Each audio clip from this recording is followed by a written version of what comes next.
It was not the easiest, but it was a lot of fun. I worked.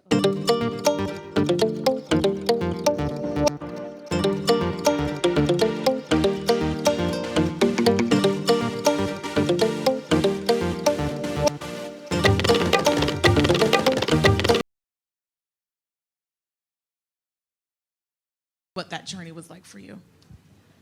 Well, it wasn't the easiest journey, to be honest, because you see, for a woman, cricket is a very macho sport.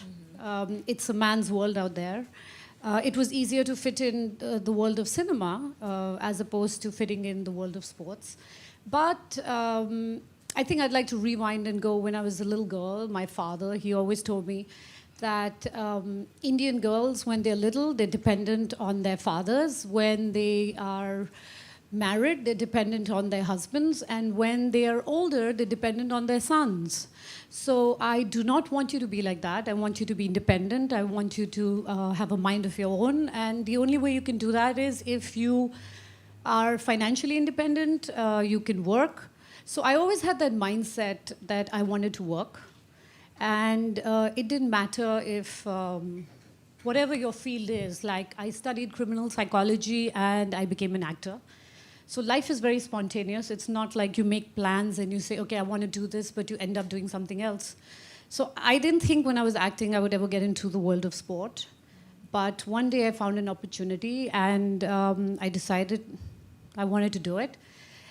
It was not the easiest, but it was a lot of fun. I worked 18-hour days. Sheesh. And eventually, when I look back, and I think if it isn't tough, if there isn't a challenge for you in life, then it's not that exciting. You know, when things just fall easily into your lap, I guess you don't appreciate them. So it's been a bit of an uphill journey, but it's been a fun journey. Well, since you mentioned spontaneity, I want us to rewind, and I'd really like you to just briefly tell us how you got into acting, because I think that was a really, really cool story. Okay, so I was studying criminal psychology, and my best friend's boyfriend went to audition for a movie. We were both very poor at that time, so we decided we'll share a cab. Whoever finishes first would pick the other person up. So my exam got over, I took my paper and I finished. So I went to pick him up and there was this major audition happening out there.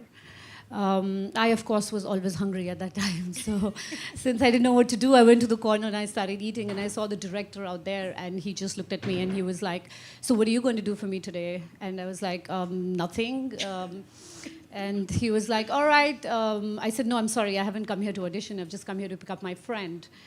And so basically, he just grabbed my hand and took the mic and he said, everyone, this is a classic case of cold feet. This is what should never happen to you.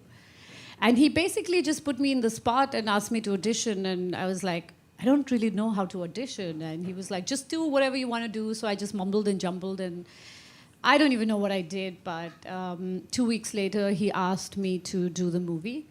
And I was on my way to Munich, and I thought instead of me sharing a room with someone, if I do this film, I can have my own room when I study further. So it was as simple as that. I just signed on that film, and I became an actor.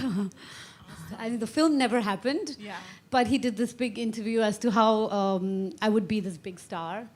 And other people came to sign me on, and I just learned everything on set. And I was extremely lucky. I worked with good directors. My first film did very well. My second film did exceptionally well. So I just became an actor.